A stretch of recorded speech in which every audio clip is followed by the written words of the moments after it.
So the Avs go into the break with a bit of a disappointing loss and then come out of the break with that game and totally redeem themselves. Avs win over the Tampa Bay Lightning 3-2. Alex Newhook!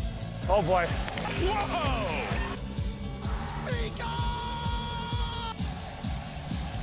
This was just a damn good hockey game all the way around. The Avs played great outside of the first 10 minutes. I thought Tampa played great as well. And honestly, it was more the Avs coming out and just playing balls to the walls for the first 10 minutes of this game than it was Tampa really struggling. At one point in the first, the Avs were out shooting Tampa 15-2, and they would end the period with 24 shots on goal. The Avs were going in hard early in this game, and you love to see it. They turned the knob up to 11, knowing they were playing a good team, something we haven't seen a ton of over the last month or so. This one, put a stamp on it, it's clear. The Avs absolutely can turn it up when they need to, and they did right away. They score the first goal of the game less than 3 minutes in. An initial shot from the point from Kale here, and you'll notice there's no one on the far side of the ice. Not an Av, not a Bolt. So when the puck skitters over there on the rebound, the Avs just get to their spots, work a little bit harder, get quicker. Nuchuskin with the pressure causes a weak clear.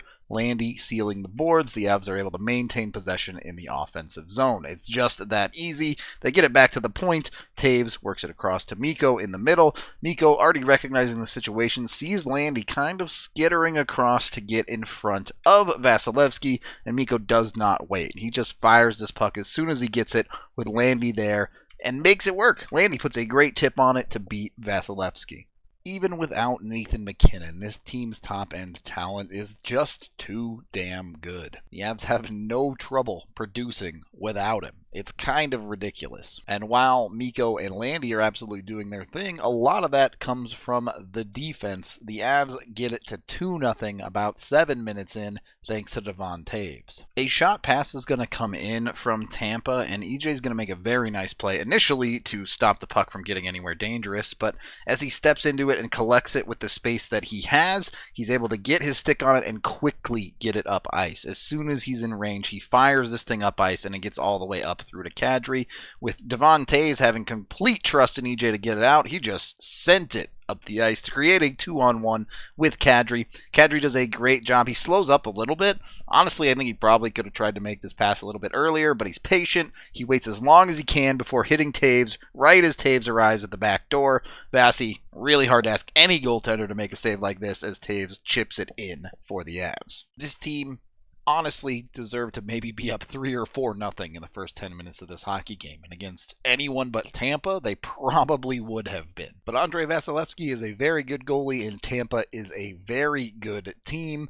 A little bit later on in the first, the Avs make a number of mistakes, all on one critical play to make this a one-goal game again. I want to start this one off by saying this is some all-world play from Tampa. They make great plays here. It's not just the Avs messing up, it's also Tampa playing extremely well. However, there are a lot of mistakes from the Avs on this play. As Kucherov gets the puck in the middle of the ice and goes to step through the neutral zone, the first problem is JT Compher, who just gets straight up walked by Kucherov. Makes JT Compher disappear. Craziness. From there, you are in a lot of trouble in a lot of different ways. You have the Avs behind on the back check for starters, and then you have Ryan Murray and Jack Johnson as the defenders in the zone.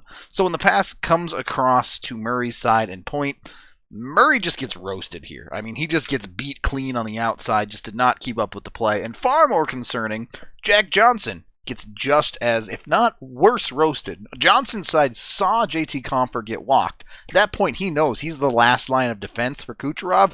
You just cannot get beat that badly. You'd like to see Murray be a bit more competitive too. With both of them beating their man, the cross-crease pass is inevitably coming, and there's just nothing you can ask Kuemper to do on that one. This is what hockey is all about. Going back and forth. Neither team is perfect, but both are very, very good, and both can punish you for mistakes. You're just watching the highest level of hockey pretty much out there. Sorry, Olympics, but you didn't send the NHLers, so this is a higher level. Genuinely, just a blast to watch when teams play like this. Everyone's saying it felt like a playoff game because these are two high-end playoff teams playing like it. Get to the second period, and then the Avs quickly snatch that 2-goal lead back because Val Nuchuskin is a bona fide sniper now. After a decent opportunity for Tampa here, first Val Nuchuskin wins the positional battle behind the net to earn the puck and gets it over to Berkey in the corner. Now Berkey gets his head up maybe a fraction late, doesn't realize he's about to get run over. But as soon as he realizes it, he doesn't bail out of this play. He plays into the contact and gets the puck going up the ice. Now, at minimum, he's likely getting this puck out of the zone. It's a 4-on-4 situation. There was no one covering there. So maybe not a perfect play from Berkey, but he takes the hit to keep the Avs going the right direction. Nuke is there to jump on it and take the Avs the correct way with Makar jumping up. It's another 2-on-1. This time, no passing necessary. Nuke is going to pick his spot, and he's going to hit it. Nuke is on pace for 20 goals this year. He's out of control. Great finish, great play from Val, but it's the little details that really make the difference in these high-end games. The second period on the whole was pretty much dead even. Shots were 12-12. Both teams were going punch per punch. As it went on, you saw the Avs start to slow the pace down a little bit with that 2-goal lead. Not a huge surprise there. Here's the kicker. This may have not turned into a great game if the Avs' fourth goal actually counted. EJ ends up knocking a puck to the goal line. It looks like it may have crossed the goal line, but there's no way to tell because Vasilevsky gets his glove on it, covers it, and pulls it back out before you can see it fully cross. There's just no way to see exactly where the puck is under his glove, so they end up not counting it with no conclusive evidence. Personally, I have no problem with this call. I know a lot of people are going to be upset about it and think that it probably should have counted, and I don't blame you. I think there's probably a scientific way that you could figure out the speed the puck was moving and the friction level of the ice, where there's theoretically a way you could prove that it either did or did not go in the net.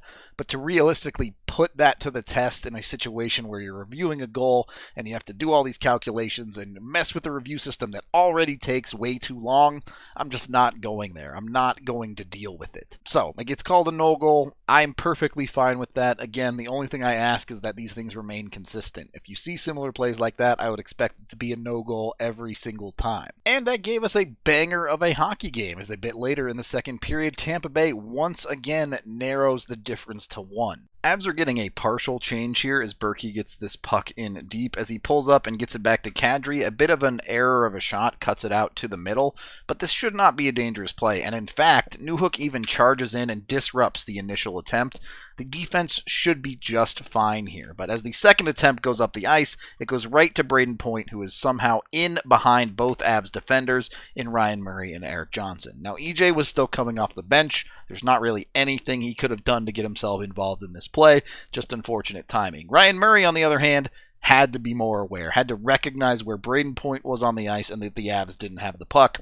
He just completely spaced out and got burned badly as Point makes a great finish on the breakaway. Look, there's an obvious glaring error of Ryan Murray's defense against a team of this caliber. I don't think there's a whole lot more to say about it than that, but when you look at this game on a whole, the Avs have two massive critical mistakes that they paid the price for, but that was it. Outside of disaster-level problems, which should be pretty easy to clean up, the Avs did not give Tampa much. The third period comes through, and you know Tampa is going to push back. They outshoot the Avs 16-11, which still a pretty high event period, but not a disaster of one for the Avs holding a 1-goal lead. And on the whole, the Avs outshot Tampa 47-38 in the game, so that's a pretty darn good look. But the real critical factor here is Darcy Kuemperor. He made sure that the Avs got across the finish line in this game. He does not give up an extra one to Tampa anywhere, and it's just the high-quality play that the Avs fans knew Darcy Kuemperor could and does play like. To see it finally clicking into place on the Avs, sky's the limit. The Avs close it out 3-2. Certainly a little bit of sketchiness towards the last couple minutes of the game with some icings and not being able to get the change. But again, they hold it down. They hold the win against the reigning back-to-back Stanley Cup champs. Did I mention they did this without Nathan MacKinnon? This was just a great hockey game. There are a handful of games every year that I say you should just go back and watch. This is one of them. You have the Avs-Florida game earlier in the year. Maybe the Avs come back against the Leafs, and this one. Those are the three games I would pick as must-watches so far for the Avs this season. Go watch this one. That is the end of this game video review. Thank you for watching. Head on over to thednvr.com for all of our coverage. I am Rudo, and that is just the best hockey has to offer. Avalanche time, come on, grab your friends. We're going to the playoffs again with Nate the dog and Gabe the big. The fun isn't over yet, it is Avalanche time.